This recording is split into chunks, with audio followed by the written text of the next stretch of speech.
പിതാവിന്റെയും പുത്രന്റെയും പരിശുദ്ധാത്മാവിന്റെയും നാമത്തിൽ സ്വർഗസ്ഥനായ ഞങ്ങളുടെ പിതാവേ, അങ്ങയുടെ നാമം പൂജിതമാകണമേ. അങ്ങയുടെ രാജ്യം വരണമേ. അങ്ങയുടെ തിരുമനസ്സ് സ്വർഗ്ഗത്തിലെ പോലെ ഭൂമിയിലുമാകണമേ. ഞങ്ങൾക്ക് ആവശ്യമായ ആഹാരം ഇനി ഞങ്ങൾക്ക് തരണമേ.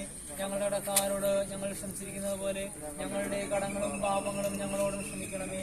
ഞങ്ങളെ പ്രലോഭനത്തിൽ പെടുത്തരുതേ, ദുഷ്ടാരൂപി ഞങ്ങളെ രക്ഷിക്കണമേ. എന്തുകൊണ്ടെന്നാൽ രാജ്യവും ശക്തിയും മഹത്വവും എന്നേക്കും അങ്ങയുടേതാവുന്നു. അങ്ങയുടെ മോദത്താൽ സ്വർഗവും ഭൂമിയും നിറഞ്ഞിരിക്കുന്നു. മാലാഖമാരും മനുഷ്യരും അങ്ങ് പരിശുദ്ധൻ പരിശുദ്ധൻ പരിശുദ്ധൻ എന്ന് ഘോഷിക്കുന്നു. നമുക്ക് പ്രാർത്ഥിക്കാം. സമാധാനം നമ്മോടുകൂടെ. അധ്വാനം വഴി അങ്ങയുടെ സൃഷ്ടികർമ്മത്തിൽ പങ്കുകാരാകുവാൻ മനുഷ്യരെ അധികാരപ്പെടുത്തുകയും അവരുടെ പ്രയത്നങ്ങളെ ആശീർവദിക്കുകയും ചെയ്യുന്ന കാരുണ്യവാനായ കർത്താവേ, ഞങ്ങൾ അങ്ങയെ സ്തുതിക്കുന്നു. ഇവിടെ ഞങ്ങൾ ആരംഭിക്കുന്ന പ്രവർത്തനം വിജയകരമായി പുരോഗമിക്കുവാനും സന്തോഷപൂർവമായ പരിസമാപ്തിയിലേക്ക് എത്തിക്കുവാനും ഞങ്ങളെ അനുഗ്രഹിക്കണമേ. പിതാവും പുത്രനും പരിശുദ്ധാത്മാവുമായ സർവേശ്വര. കർത്താവ് ഭവനം പണിയുന്നില്ലെങ്കിൽ പണിക്കാരുടെ അധ്വാനം നിഷ്ഫലമാകുന്നു. കർത്താവ് ഭവനം പണിയുന്നില്ലെങ്കിൽ പണിക്കാരുടെ അധ്വാനം നിഷ്ഫലമാകുന്നു. കർത്താവ് നഗരം കാക്കുന്നില്ലെങ്കിൽ കാവൽക്കാർ ഉണർന്നിരിക്കുന്നതും നിഷ്ഫലമാകുന്നു. കർത്താവ് ഭവനം പണിയുന്നില്ലെങ്കിൽ പണിക്കാരുടെ അധ്വാനം നിഷ്ഫലമാകുന്നു. കർത്താവ് കൂടെയില്ലെങ്കിൽ ഉപജീവനത്തിനു വേണ്ടി അധ്വാനിക്കുന്ന ഇതും നിഷ്ഫലമാകുന്നു. കർത്താവ് ഭവനം പണിയുന്നില്ലെങ്കിൽ പണിക്കാരുടെ അധ്വാനം നിഷ്ഫലമാകുന്നു. തന്റെ പ്രിയപ്പെട്ടവർ ഉറങ്ങുമ്പോഴും കർത്താവ് അവർക്ക് വേണ്ടത് നൽകുന്നു. കർത്താവ് ഭവനം പണിയുന്നില്ലെങ്കിൽ പണിക്കാരുടെ അധ്വാനം നിഷ്ഫലമാകുന്നു. പിതാവിനും പുത്രനും പരിശുദ്ധാത്മാവിനും സ്തുതി. ആദ്യം മുതൽ എന്നേക്കും ആമേൻ. കർത്താവ് ഭവനം പണിയുന്നില്ലെങ്കിൽ പണിക്കാരുടെ അധ്വാനം നിഷ്ഫലമാകുന്നു. കാരുണ്യവാനായ ദൈവമേ, രക്ഷാകര പ്രവൃത്തിയിലൂടെ അങ്ങ് ഞങ്ങളെ അങ്ങേ മക്കളായി സ്വീകരിക്കുകയും തദനുസാരം ജീവിക്കുവാൻ ഞങ്ങളെ പഠിപ്പിക്കുകയും ചെയ്തുവല്ലോ. അങ്ങയുടെ തിരുസന്ദേശം ഉൾക്കൊള്ളുവാൻ ഞങ്ങളുടെ ബുദ്ധിയെയും മനസ്സിനെയും പ്രകാശിപ്പിക്കണമേ. പിതാവും പുത്രനും പരിശുദ്ധാത്മാവുമായ സർവേശ്വര. ഒന്നാമത്തെ ലേഖനത്തിനുള്ള വായന.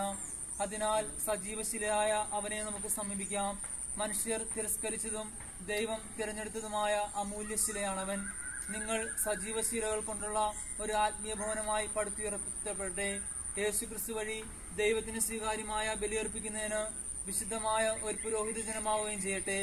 ഇപ്രകാരം എഴുതപ്പെട്ടിരിക്കുന്നു: ഇതാ സിയോനിൽ ഞാൻ ഒരു കല്ല് സ്ഥാപിക്കുന്നു, തിരഞ്ഞെടുക്കപ്പെട്ടതും അമൂല്യമായ മൂലക്കല്ല്. അതിൽ വിശ്വസിക്കുന്നവൻ ഒരിക്കലും ലജ്ജിക്കുകയില്ല. വിശ്വസിക്കുന്ന നിങ്ങൾക്ക് ഇത് അഭിമാനമാണ്. വിശ്വസിക്കാത്തവർക്ക് പണിക്കാർ ഉപേക്ഷിച്ച് കളഞ്ഞ കല്ല് മൂലക്കല്ലായി തീർന്നിരിക്കുന്നു. നമുക്കെല്ലാവർക്കും വിശ്വാസത്തോടും പ്രത്യാശയോടും കൂടെ കർത്താവെ ഞങ്ങളുടെ പ്രാർത്ഥന കേൾക്കണമെന്ന് അപേക്ഷിക്കാം. അങ്ങേ നാമത്തിൽ അടിസ്ഥാനമിട്ടുകൊണ്ട് ഇവിടെ നിർമ്മിക്കുവാൻ ആരംഭിക്കുന്ന ഈ ഭവനം യഥാസമയം പൂർത്തിയാക്കുവാൻ ഞങ്ങൾക്ക് അനുഗ്രഹം നൽകണമെന്ന് അങ്ങയോട് ഞങ്ങൾ പ്രാർത്ഥിക്കുന്നു. ഇതിന്റെ നിർമ്മാണവുമായി ബന്ധപ്പെടുന്നവരെ എല്ലാ ആപത്തിൽ നിന്നും സംരക്ഷിക്കണമെന്നും അങ്ങയുടെ ശാന്തിയും സമാധാനവും കൊണ്ട് നിറയ്ക്കണമെന്ന് ഞങ്ങൾ പ്രാർത്ഥിക്കുന്നു. അങ്ങാകുന്ന മൂലക്കല്ലിലാണ് എല്ലാം പണിതുയർത്തുന്ന യാഥാർത്ഥ്യം നിരന്തരം അനുസ്മരിക്കുവാനും അങ്ങയുടെ സാന്നിധ്യം അനുഭവിച്ചറിയുവാനും ഇതിന്റെ പ്രവർത്തനങ്ങളിൽ പങ്കുചേരുന്നവർക്ക് ഇടവരുത്തണമെന്ന് ഞങ്ങൾ പ്രാർത്ഥിക്കുന്നു.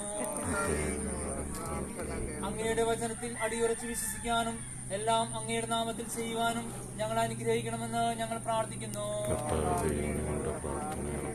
സ്നേഹപിതാവായ ദൈവമേ, ഞങ്ങളുടെ യാചനകൾ സ്വീകരിച്ച് ഞങ്ങളെ അനുഗ്രഹിക്കണമേ.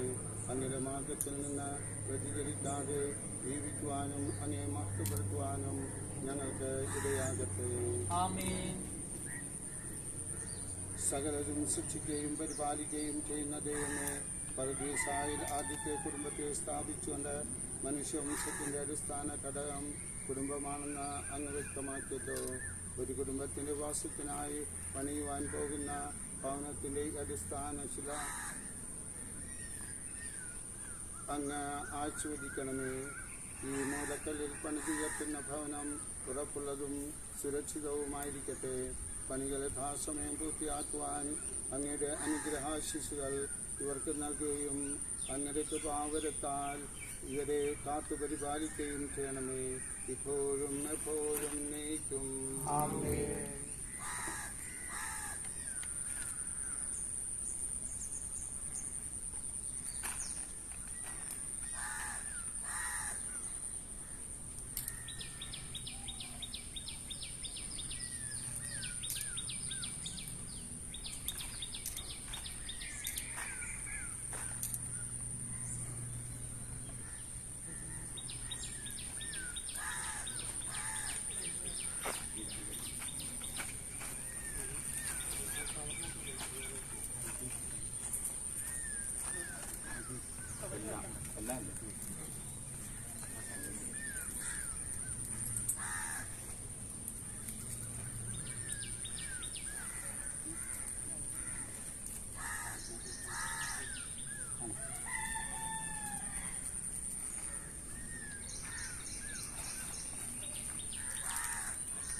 ചായ കുടിച്ച് ഒന്ന് കുടിച്ചതാണ്, ഇനി വേണ്ട.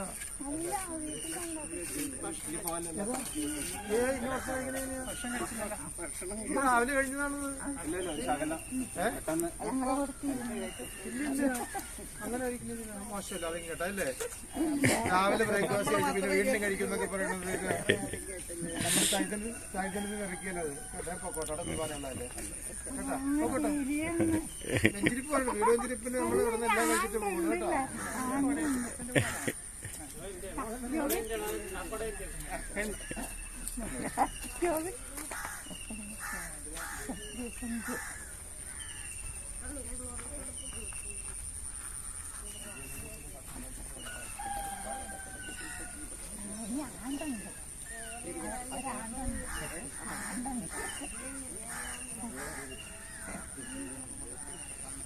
പപ്പായിക്കണ്ടല്ലോ ഞാൻ